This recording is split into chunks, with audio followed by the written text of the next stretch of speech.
Sir story वहीं से start करेंगे जो आप बोल रहे थे कि आज सर के पास आपके पास करोड़ों की गाड़ी है, जिक्र हो रहा था 100 रुपये के ऑटो के पैसे के, वहीं से एंटरशिप की कहानी आप लोगों की चालू हो गई थी। तो सर थोड़ा स्टोरी वहाँ से शुरू नहीं करेंगे जहाँ से आप चाहते हैं। स्टोरी वहाँ से शुरू होगी जहाँ से स्टोरी शुरू होती है। 40 साल पहले आज ही के दिन 2 फरवरी 1984 में फिल्म सिटी में एक सीन हमने शूट किया था जहाँ पर एक बुजुर्ग एक कस्टम ऑफिसर के कमरे में घुसता है और चिल्ला कर कहता है कि क्या मुझे अपने बेटे की अस्थि को हासिल करने के लिए भी घूस देनी पड़ेगी। उस सीन ने लोगों के दिलों में जाकर ऐसा अपना एक स्थान बनाया है कि 40 साल बाद भी उसका जिक्र होता है। ये जो एक्टर प्रिपेयर्स का जो स्कूल है जो 19 साल से चल रहा है, 5 तारीख को उसके 19 साल हो जाएंगे। अच्छा, 19 साल से चल रहा है, जहाँ पर ये शिक्षा देते हैं नौजवानों को। चुप कराओ उधर। मुख्तलिफ इलाकों से आते हैं। उसकी बीज उस दिन बोई गई थी। आज ये वृक्ष बन गया है और आज इस वृक्ष के नीचे बहुत सारे लोग आते हैं, इसकी छाँव में आनंद लेते हैं, ज्ञान प्राप्त करते हैं और जाके अपना भविष्य जो है तराशते हैं। तो उस वक्त ये जो नौजवान आया था वो जैसे मुंबई में हज़ारों लाखों लोग आते हैं सपने लेकर, मगर अगर आप करीब से शहर को महसूस करें तो इस शहर के गटर से मरे हुए सपनों की बू भी आती है। वाह।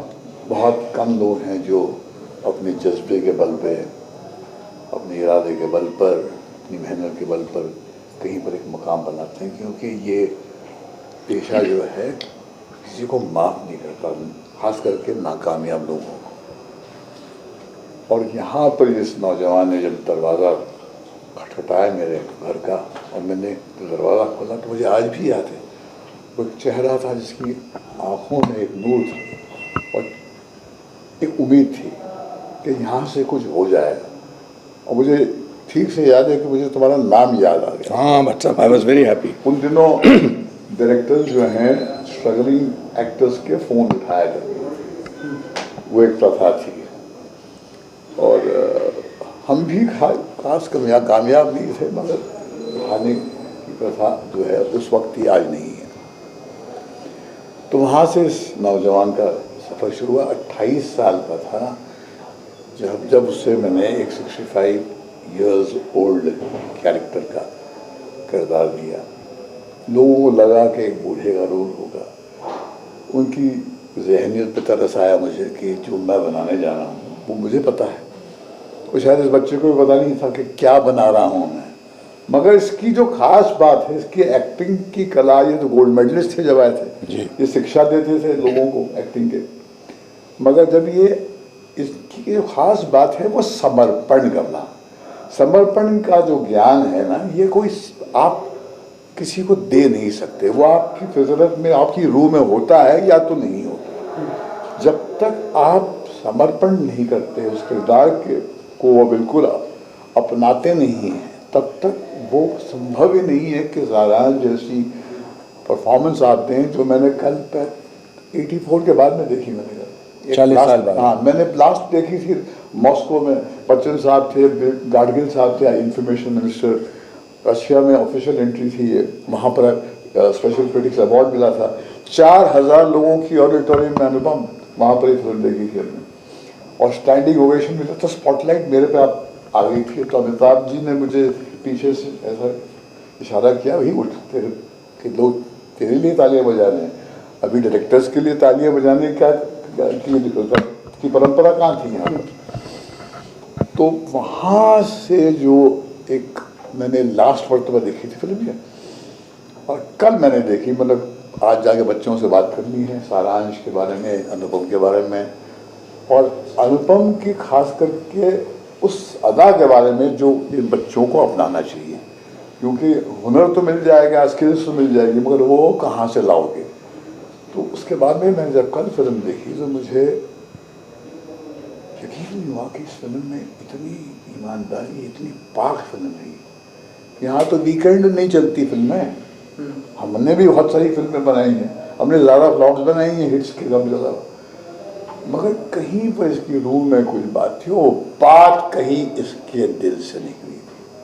वो ईमानदारी इस बच्चे में थी, वो प्यास इस बच्चे की थी। मैंने उसे दिशा दी, उस किरदार के अंदर उसको मैंने बोया और उसने वो किया है जिसको मैं आज भी देखकर हैरान हो जाता हूँ कि कैसे किया इसने। ये तो बड़े बड़े कलाकार नहीं कर सकते। आई डेयर एनीबडी टू सी सारांश and do that kind of performance. इतनी करुणा, इतना प्यार, इतना दर्द और इतनी हिम्मत का जो है, कहीं इसने अंदर से निकाली है ना, अपनी रूह से निकाली। डायरेक्टर तो सीन दे सकता है, समझा सकता है, इंस्पायर कर सकता है, मगर आखिरकार निकलेगा कहाँ से? इसके जिस्म से निकलेगा ना, इसकी रूह से निकलेगा, इसके संस्कार से निकलेगा, इसकी तहजीब जो इसके अंदर है, इसके डीएनए में यहाँ से निकलेगा। वो बोलती है, वो हिंदुस्तान की जो शान है, हमारे पुरखों की जो शान है, वो ऋषियों की का जो मुल्क है, उसका जो नूर है, उसके रोम रोम में चमकता है सारांश। तब मैं और भट्ट साहब टैक्सी में घूमते थे और टैक्सी में शूटिंग पे जाते थे। और मैंने इसलिए समर्पण किया था भट्ट साहब, बिकॉज जो आपने इंसान, और ये बार बार बोलते हैं, मैं 28 साल का था, ये 34 साल के थे। For a 34-year-old man to think, तो मेरे पास और कोई चारा नहीं था। मैंने आज लिखा भी है कि उस फिल्म में सिर्फ टैलेंट की वो नहीं थी, उस फिल्म में वो सारे साल जो बेइज्जती के थे, जो लोगों का मतलब ना मानना, उसमें सारा डाला गया था। पर हम टैक्सी में घूमते थे और फिर उसके बाद परंपरा ये हुई टैक्सी में, समझ में आ रहा है आपको, टैक्सी में। और फिर हम एक बार टैक्सी में घूम रहे थे तो एक आदमी, पिक्चर रिलीज़ हो चुकी थी और हम जा रहे थे, तो वो आदमी बोला, ए टैक्सी में। तो मुझे बड़ी परेशानी हुई। मैंने कहा मैं नई नई गाड़ियाँ खरीदूंगा जब होगा। तो आज फिर मैं इनको हर फिल्म के 100 रुपये देता था, नहीं 300 पहले 300 देता था। एक वीडियो कैसेट खरीद के देते थे। हाँ, फिर मैंने रेट जैसे कामयाब होता गया तो मैंने अपना कमीशन बढ़ाना शुरू कर दिया। और मैं गुरु दक्षिणा जो है बिल्कुल छाती ठोक के दुनिया के सामने देता हूँ और लेता रहूँगा बहुत। फिर वो 300 का 500 हो गया, 500 का 1000 हो गया, 1000 का 5000 हो गया, और आज 50,000 हो गया। आज 50,000 दिया है। इससे पहले मैंने उनको, हाँ, आपकी आंखें जो है ऐसी कि न्यूज़ तो अब मिली है कि अनुपम खेर से महेश भट्ट ने 50,000 रुपये लिए, गुरु दक्षिणा लिया, अधिकार से। मैं जो भी आज हूँ, ये मानते नहीं है, मगर ये मेरा इसका श्रेय, अगर ऐसी फिल्म नहीं मिलती मुझे तो 40 साल की कामयाबी शायद हासिल नहीं होती। आज भी मैं बाहर घुमा फिरा के सारांश पर डिपेंड कर सकता हूँ। एक ही फिल्म चाहिए होती है इस तरह की। हाँ, ये बात सही है। एक ही फिल्म चाहिए होती है। अगर मार्लन ब्रांडो को हम गॉडफादर से जानते हैं, ऑब्ituary फिल्म, आपकी ऑब्ituary की फिल्म होती है। हाँ, कि वहाँ से शुरुआत लिखी जाएगी। तो वी आर वेरी हैप्पी। और आज हम यही बातचीत सारांश के ऊपर एक मास्टर क्लास भट्ट साहब के साथ करने जा रहे हैं कि उन यादों को, उन बातों को हमने कैसे हासिल किया, ताकि आने वाली जो पुश्तें हैं, आने वाले जो लोग हैं, डायरेक्टर्स हैं, एक्टर्स हैं, क्योंकि मैं ये कहना चाहता हूँ कि अंत में एक्टिंग ही काम आती है, मार्केटिंग काम नहीं आती है। मार्केटिंग अब ज़रूरी हो गई आजकल, but acting is what is finally that will take you to this event. और वो जिससे बात आपने शुरू की थी और मैंने बात काट दी, उस पर भी आते हैं। ये मुझे एयरपोर्ट छोड़ने आते थे, साथ में हुआ करते थे। इन्होंने एक बात नौजवान राहुल राय को कही थी जब आशिकी में मैंने कास्ट किया था। उसने मैंने कहा अनुपम खेर बहुत अच्छे शिक्षक, एक्टिंग के टीचर बहुत अच्छे हैं। तो उन्होंने अनुपम देखा राहुल को, समझा कुछ मत करो, तुम सब भट्ट साहब के साथ घूमते रहो, बस जहाँ जाए तो घूमते रहो। मैं भी यही करता था। तो ये आते थे मेरे साथ में। मैं एयरपोर्ट पे छोड़ने आया था, मैंने महसूस किया कि इसके अंदर थोड़ी सी एंग्जाइटी है कि मैं वापस कैसे जाऊंगा यहाँ से। तो मैंने कहा पैसे नहीं थे, पैसे नहीं है मेरे पास। बोला नहीं, हाँ नहीं। तो मैंने अपने जेब में से 30 रुपये निकाले ऑटो रिक्शा के, क्योंकि उसकी हैसियत ऑटो रिक्शा की। नहीं बस साहब, फिर मैंने पता क्या किया, मैं वापस बस में गया और बचा बिकॉज दिया। वो 30 रुपये फिर मेरा 1 हफ्ते तक चले। हाँ, तो ये वहाँ से आए हैं। तो आज इन्होंने नीचे कुछ 1 करोड़ की गाड़ी जो है कि अगेंस्ट खड़े होकर तस्वीर जो है खिंचवाई है बड़ी शान से। मगर लोग बस गाड़ी की कॉस्ट को देख के तो बड़ी ईर्ष्या करेंगे, मगर उसकी जो जड़ें कहाँ हैं वो यहाँ है। Thank you, thank you. इससे ज़्यादा हम बोल नहीं सकते, वहाँ भाई बहुत बोलना है। Okay, thank you. Sir thank you.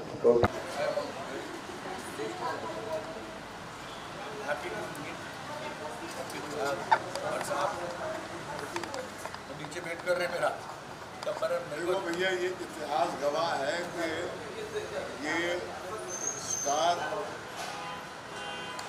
आज आ रहा है मेरे आने के बाद। मैं पहले आया हूँ। नहीं ऑफिशियल टाइम आपका 11:15 पे मेरा ऑफिशियल टाइम आपने मुझे बोला था 11:20, मगर मैंने सोचा कि आपको 20 स्टेबलाइज करूँ, मैं टाइम से पहले आया। ये बड़ी सी फैन है सजावट के लिए।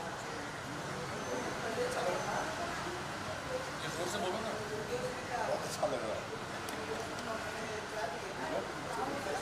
सुनिए ये है हाँ ऑफकोर्स